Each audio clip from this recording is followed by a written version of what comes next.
Hi, I'm Storm. And I'm Mike. And we are from Advanced Group. What are we talking about today, Storm? Today we are talking about all these sticky materials that we have here. Yep. And what are these generally used for? For manufacturing signage. Yep. What is it made out of? This particular one is a PVC, so self-adhesive PVC. So there's 3 different types of vinyl materials for making signs. This one's a polymeric. You can also get monomeric or cast. So it goes in order of cheapest, most budget, and probably not as good for manufacturing signs would be the monomeric. And then the good material that we like to use a lot in our workplace manufacturing signage is polymeric.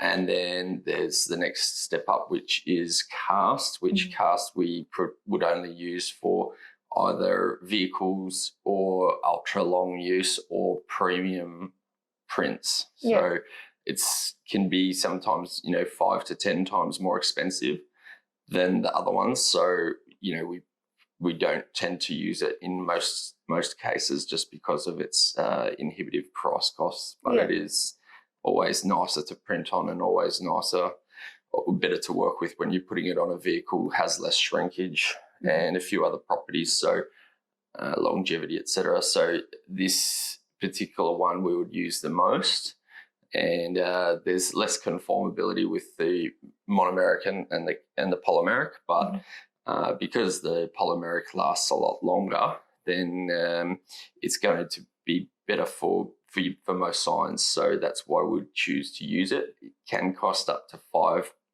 times more than the monomeric. However, because it has a lifetime range from 3 to 7 years, guaranteed, depending which manufacturer you buy it off, it's a lot better than monomeric, which would have a 1-year guarantee for most applications, which would be suitable with monomeric, perhaps if it's in a temporary use, like real estate signage or promotional signage in a shop front or a shop window or something like that. However, because of the shrinkage of the monomeric, we tend to steer away from it unless it's specifically a budget application that we're trying to meet somebody's budget. Does this generally get applied onto glass? Yep, glass, plastic, metal, aluminium. Yeah, they're the main surfaces, painted surfaces. When you're sticking a sticker onto painted surfaces, though, you've got to be very careful because there's different grades of adhesive. So if you have a budget or middle of the range vinyl, it might not stick to some paints. In fact, it might not stick to a lot of paints because they'll have substances in them such as silicone and Teflon and things like that.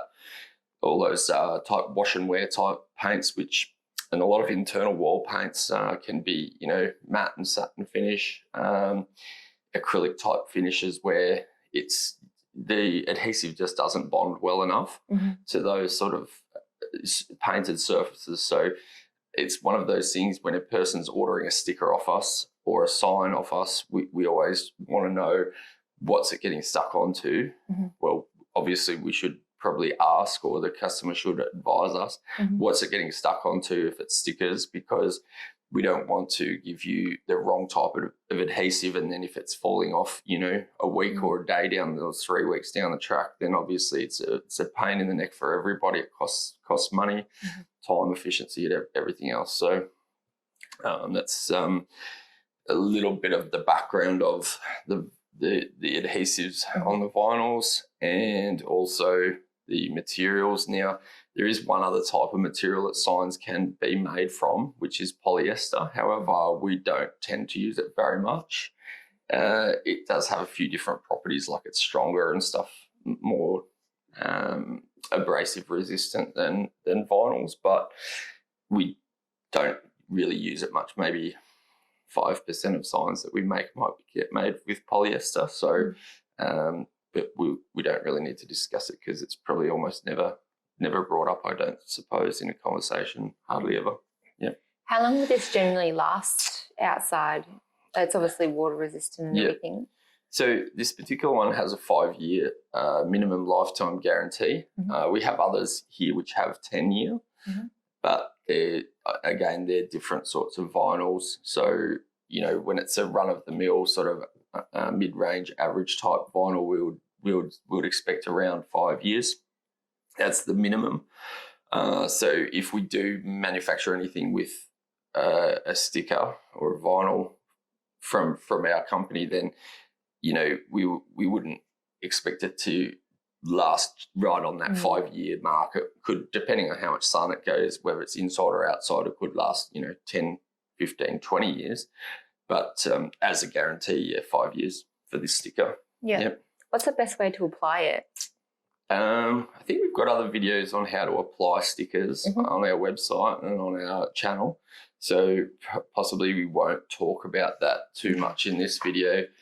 There's a backing, obviously, with the vinyl. There's the adhesive side and the front side of the vinyl. This sort of stuff we would normally cut out when we're with a machine, which we call a plotter. So the machine just cuts just as deep as to the backing, and then we can peel off everything that we don't want, which we call weeding, and then all we're left behind with is the message or the image or the pictogram or whatever it is, and then we can use some transfer tape to put that either onto onto whatever substrate that we like. Yeah. And so that's probably all we need to discuss about the black vinyl, I guess. Sometimes you'll find stuff has a different color adhesive. So it might be black on one side and white on one side, or black on one side and white on the other. We probably don't need to talk too much about that. Although I guess when it's white on the front and black on the back, it's often because that's called a blockout vinyl. A lot of vinyls are semi-transparent.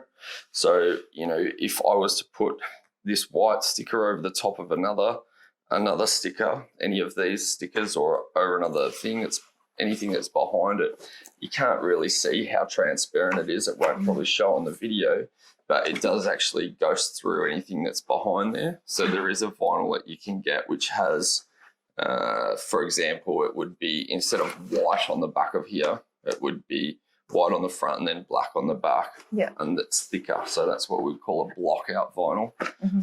We could probably, there's no point putting a graphic on the screen, but yep, that's probably described well enough anyway. So while I've got this one out, we'll talk about this one.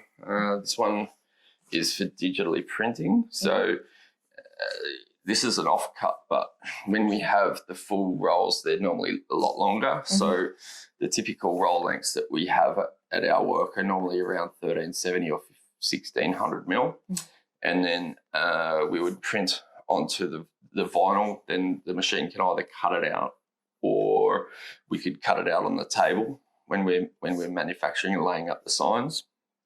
And then most of the time we would laminate over the top of this. So this is the gloss laminate. We don't have a matte laminate. Oh no, sorry, this one is the gloss laminate. We don't have a matte laminate with us, but there's either gloss or matte laminate.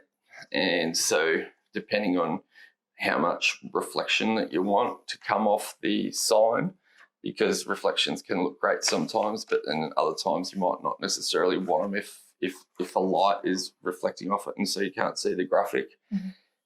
It's pretty rare, but we do get that request sometimes to